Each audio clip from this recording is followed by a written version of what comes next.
Welcome to MindStrong Coaches. My name is Rachel and I'm the CEO of MindStrong Fitness, a multi-six-figure, soon-to-be seven-figure, purely online coaching business that I grew 400% in under 8 months. And the purpose of this content is to teach you to do the exact same thing, but in much less time. So today I want to talk about one of the biggest pieces of pushback that you will hear from people when you either mention the word macro tracking or you explain what macro tracking is. And one of the biggest things that we hear from people is, isn't that tedious, right? It's tracking my food every day sounds super tedious.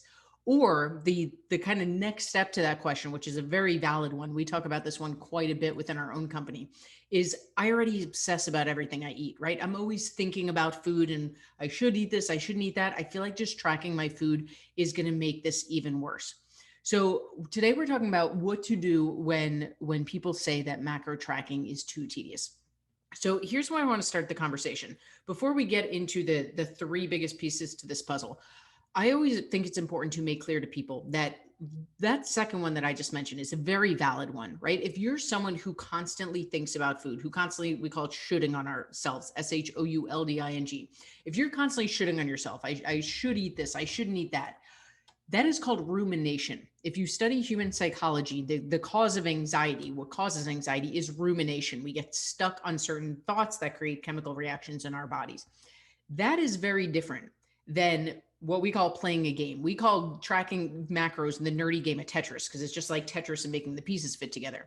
So thinking about food in a very methodical way of interesting, this is like a game. I wonder how I fit things together.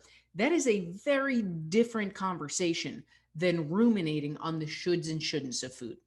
So anytime someone comes to us and comes with that very valid feeling of, I already think about food constantly, isn't this going to make it worse? We always think it's important to, first of all, validate. Like that makes total sense, right? Logically, yeah, that's a concern I would have too if I were new to this.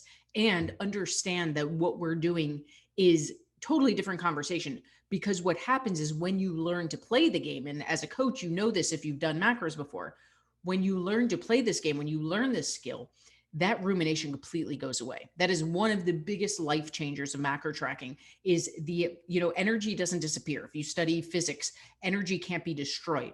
What it does is it changes shape. So if you are spending mental and physical energy just ruminating on everything you should and shouldn't be eating, this is one of the reasons that people's lives level up in ways they can't even imagine with macros, because suddenly all of that mental and physical energy that was once spent on rumination has to go somewhere else. And it goes into up-leveling their life. That's a whole other conversation, but we've seen it time and time again.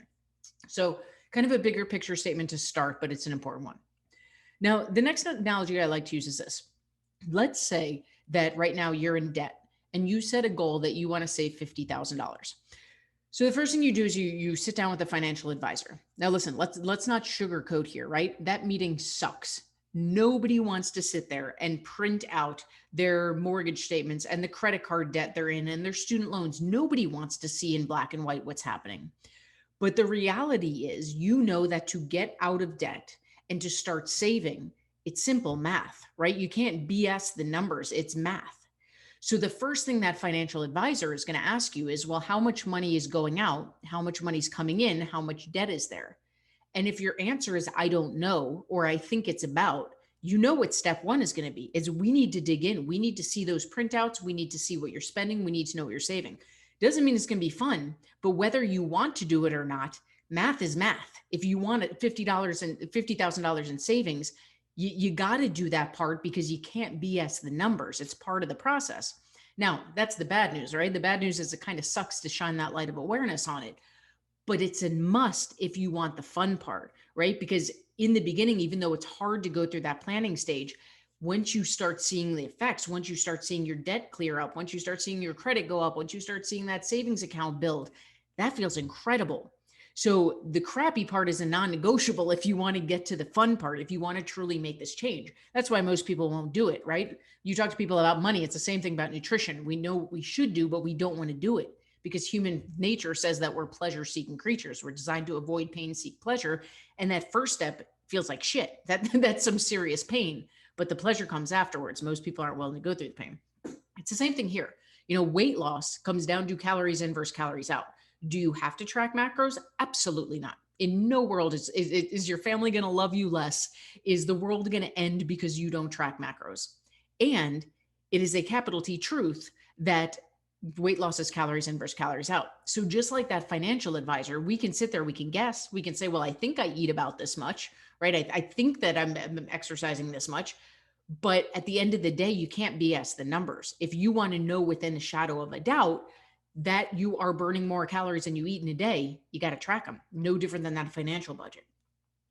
Now, the other thing we need to understand though is that macro tracking, and I like to tell clients this doesn't have to be a forever thing, right? For some people, the control that macro tracking gives you is 100% worth the extra couple minutes a day it takes to track your food. I am one of those people. I can't imagine a world in which I don't track my food, because the ability to fit donuts into my weight loss plan far outweighs any kind of freedom I would feel by saving 15 minutes a day of not tracking. That's not true for everyone, and that's okay. It doesn't need to be true. But the problem is, most people try to jump to intuitive eating. That's like such a buzzword in the nutrition world right now. The reality is people aren't eating intuitively right now. They're eating based on habit, right? The reason that they're craving a burger is not because their body's low on certain vitamins and minerals. It's because every Tuesday has been family burger night for the past 6 months. And now their brain is wired that, oh, it's Monday night. It's time to start craving a burger. That's not intuition, that's habit. But what happens is when you take the time to track macros, you learn what portion sizes actually look like. You learn what your body actually needs to be fueled properly, and you learn what that feels like to fuel it properly. If you do that for enough time with enough consistency, for a lot of people, that's all they need. They can tell when they're not getting enough protein, and they can tell when they're overeating or undereating because they've done the work. They've given their body what it needs long enough to truly eat intuitively. So the first two things I always like to let people know is you don't have to track 100%. You do not. And at the end of the day, weight loss is calories in versus calories out. So if you want to be sure beyond a shadow of a doubt that it's working, you can't BS the numbers. Macro tracking works because it is math and science. And it is, we don't say the word guarantee because we don't want to get sued, but it's math and science. Unless you defy the laws of math and science, which nobody does, even if you're post-menopause or anything else that people want to blame it on, you do not defy the laws of math and science, it will work. The second thing we let them know is that, this is not a forever thing. As human beings, it is so overwhelming to think long-term. You don't need to worry about 12 weeks down the line. You don't need to worry about 5 years down the line. Am I still going to track my food? What if I just track my food today? I wonder what that would feel like. I wonder if I dedicate myself to 1 week of tracking, what would that feel like? Right? And this kind of leads to the last point that we always like to tell everyone. Everything in life is a choice, short of dying, right? People say taxes are dying. I don't believe that. Taxes are a choice. You don't want to pay taxes, cool, right? You go to jail, it's a choice. Everything in life is a choice. And people like to push back against this one because it doesn't mean the choice is always simple, right? They say, well, I have to go to work every day. No, you don't, right? You might go broke. You might lose your house. You might be living on the streets, but you don't have to go to work if you don't want to. Right? I have to stay at this job even though I hate it because I need the money. No, you don't. You're telling me that is the only job in the face of the earth that you can do. Doesn't mean it's going to be easy. Doesn't mean there's not going to be a period of struggle or discomfort while you find a new job. But the world is not going to end if you don't go to work. Your family's not going to love you any less if you don't go to work. There might be a struggle with your family, but it is still a choice. And it is the same thing here. If you do not want to track your macros, you don't have to. The world's not going to end. No one's going to love you less. It is a choice you get to make. And even more so, it's a choice you get to make every single day. And this is a conversation we have with clients almost every day in the 12 weeks they're in. Because again, everything we teach is about human psychology. It's about flowing with human nature. And human nature says, we don't want to be told what we have to do. We don't want to be told what we should do. The second any activity becomes a have to or a should, we're going to push back against it. That is not us being babies. That is not us not having willpower. That is human nature.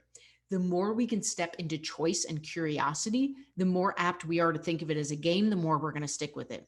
So when we have clients, because it is normal, right? This is a new skill and it's not one we're used to. When we have clients who say like, oh, I just don't want to track my food.